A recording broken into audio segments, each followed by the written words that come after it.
Bonjour à tous. Alors, le sujet du jour, comment réussir sur Tinder quand on est un homme et qu'on ne veut pas mettre sa photo. Alors, je vais bien sûr pas vous promettre la lune. Si vous n'avez pas de photo et que vous avez une fiche relativement intéressante, vous allez avoir à peu près entre 2 et 4 matchs par jour. On sera plus souvent vers les 2 matchs par jour. Mais pour une fiche sans photo, c'est plutôt un bon résultat. Il faut savoir aussi que ça ne sert à rien d'avoir plus de 2 matchs par jour de toute façon dans tous les cas. Parce que 2 matchs par jour ça fait 60 matchs par mois. 60 matchs par mois c'est largement suffisant pour avoir un turnover de discussion suffisamment construite et intense avec quelqu'un pour créer facilement des rencontres.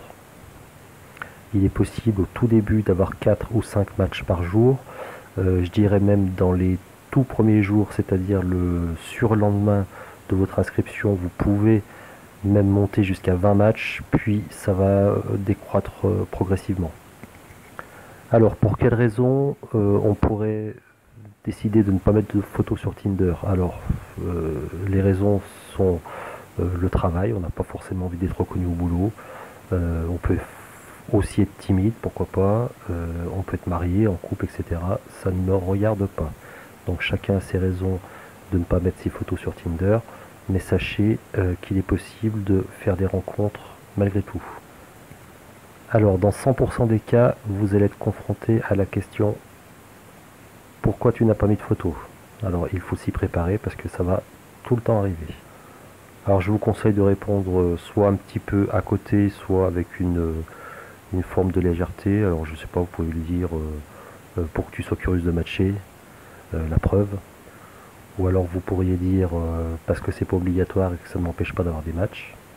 Ça sous-entend que vous avez quand même des contacts et qu'elle n'est pas la seule à vous parler. Vous pouvez aussi dire parce que j'en ai marre d'être charrié au travail. Ou alors vous pouvez tenter l'humour, mais alors là c'est un petit peu à vos risques et périls. Vous pouvez répondre que c'est pour piéger votre femme, par exemple. Ou alors vous pouvez la prendre à ses contradictions. Vous pouvez dire que les femmes disent souvent que le physique ne compte pas. Et rajouter quoi? C'était pas vrai?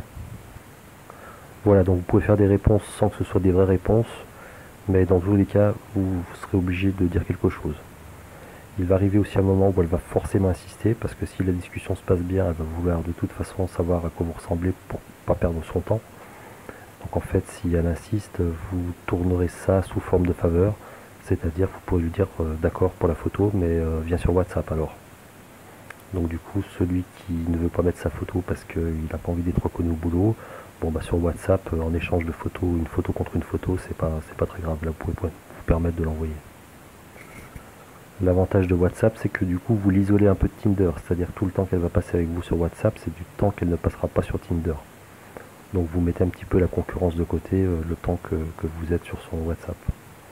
J'ai l'impression aussi qu'il y a un déclic qui se fait sur WhatsApp, c'est-à-dire que vous intégrez un peu son cercle un peu plus rapproché. Vous passez de Tinder à WhatsApp, vous êtes déjà parmi ses contacts proches, parmi ses contacts familiaux, etc. Donc ça vous donne un avantage psychologique. Dites-vous bien qu'on ne vous matche pas sans raison, c'est-à-dire que vous n'avez pas culpabilisé de ne pas mettre de photos. Si on vous match, c'est que la personne en face, elle accepte de jouer le jeu, du moins dans un premier temps. D'une certaine façon, elles acceptent le deal, même si elles vont bien sûr vous demander la photo un peu plus tard. Ça veut aussi dire que votre fiche est bonne.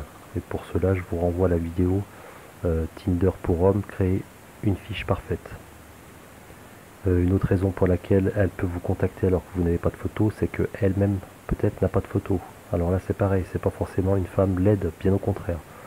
Souvent une femme qui est très belle sur Tinder et qui est sursollicitée peut décider justement de ne pas mettre de photos. Alors n'écartez pas les personnes sans photo d'office, parfois vous pouvez avoir de belles surprises. Vous pouvez bien sûr, photo ou pas photo, supprimer et recommencer votre fiche régulièrement.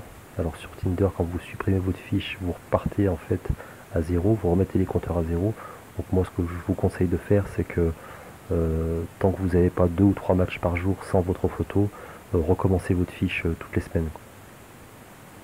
Vous allez alors pouvoir redonner l'occasion à des femmes qui vous ont qui ont déjà vu votre fiche et qui ne vous ont pas matché, peut-être de vous matcher cette fois-ci. Alors quand on a une bonne fiche mais qu'on n'a pas de photo, vous n'avez pas le choix, il faut taper large. Taper large, ça veut dire d'essayer de plaire à plusieurs catégories de femmes.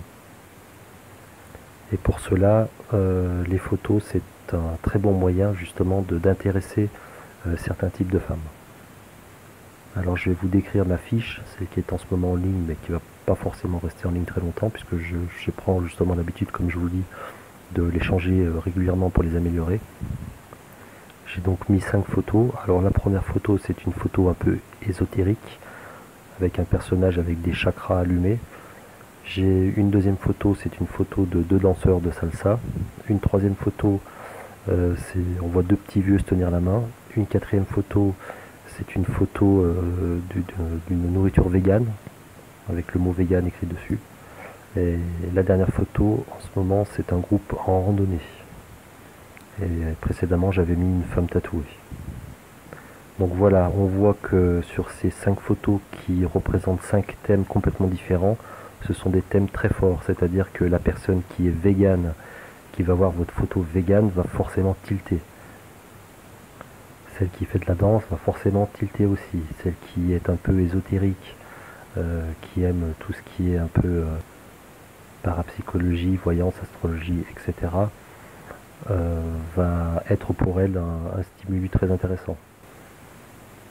La femme tatouée va se sentir concernée immédiatement. Alors ça peut paraître très simple, voire trop simple pour fonctionner, mais je vous assure que des images très fortes symboliquement fonctionnent très bien. Pour cela, il m'est même arrivé d'utiliser Google Trends, qui donne un peu les tendances du moment. C'est ce qu'on appelle en vente une niche, c'est-à-dire que vous tapez dans une niche de personnes qui sont concernées par un sujet très particulier. Souvent ce sont des personnes un peu fanatiques, fanatisées dans ces domaines, et elles ont forcément très envie de partager des idées sur ce sujet avec vous. Ensuite, concernant mon message, alors en fait je n'ai marqué que 3 phrases. J'avais conseillé dans mon autre vidéo de mettre entre 3 et 5 phrases, et là j'ai opté pour la version courte, effectivement. Pas une phrase, c'est vraiment trop court, quelques mots c'est trop court. Et là, le message que j'ai marqué, c'était « pas pour une nuit, pas pour une vie, quelque part entre les deux ». En revenant à chaque fois la ligne pour bien marquer les idées. Alors là aussi, on est très large, c'est-à-dire que ce message, il est à la fois paradoxal, donc il attise la curiosité, et il peut toucher un public large, parce que vous touchez à la fois celles qui en ont marre d'être utilisées pour une nuit, celles qui ont peur de s'engager, et celles qui savent qu'elles auront le temps de vous convaincre. En utilisant des messages opposés et contre-intuitifs comme celui-ci, vous attisez la curiosité et ça prête facilement au débat et à la discussion. Là, en l'occurrence, les messages opposés, c'est pas pour une vie, mais avec la photo de 2 petits vieux qui se tiennent la main. Donc c'est paradoxal et ça crée de la curiosité. Et rien que le message pas pour une nuit, pas pour une vie, la personne en question va se demander mais pourquoi alors? Qu'est-ce qu'il veut au juste? Voilà, donc soyez originaux, n'hésitez pas à avoir un message double, même un message opposé. Soignez votre première phrase et votre premier échange avec elle. Donc là, pareil, voir ma vidéo créer une fiche parfaite. Voilà, c'est tout pour aujourd'hui. Vous pouvez retrouver l'ebook en description de la vidéo. Et quant à moi, je vous dis à bientôt.